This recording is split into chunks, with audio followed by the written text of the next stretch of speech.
Great pizzas? We didn't order any pizza. Well, I got 8 pies, half pineapple, half pepperoni for Johnson. Okay, we're not Johnson. God, you know what? I'm sick of this. It's another one of those stupid teenage pranks. That's it. I've had it. I quit. Here, you can just keep these. They're yours. We just got 8 free pizzas!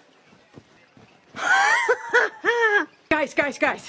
I still have dibs on the TV. I'm only in here for a minute. No, look. That bruise I've had for years is gone. Mom! I checked the other hip to make sure I wasn't confused, and I still have that one weird spider vein that looks like Lester Holt, but the bruise is gone. If that's not magical Donahue healing, I don't know what is. Sure about that, Frankie? We just got something from the IRS. Oh, boy. How bad is it? We overpaid in 2009. It's a refund check. Are you serious? Make sure that's our name on it. Michael and Frankie Heck. Oh, yeah.